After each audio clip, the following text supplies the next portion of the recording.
And I think in the final analysis, it depends upon what we do here. September 26, 1960.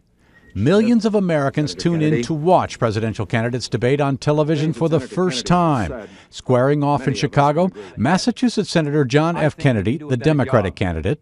I think we're going to have to do a better job if we are going to meet the responsibilities which time and events have placed upon us. And the Republican candidate, Vice President Richard Nixon. Because we are in a deadly competition.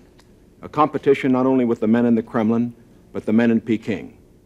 Viewers give Kennedy, tan, fit, rested, the edge over an exhausted Nixon, whose poor makeup job fails to ease his 5 o'clock shadow. Kennedy narrowly wins in November, a sign of TV's growing influence on politics. 1980. Cuba's government abruptly closes Mariel Harbor, ending a massive wave of refugees to the United States 5 months after it began. Known as the Freedom Flotilla, the refugees traveled in small boats from Fidel Castro's Cuba to Florida, overwhelming U.S. authorities. 1898.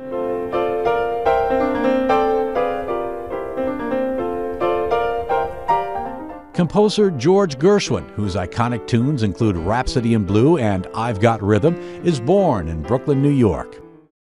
1888.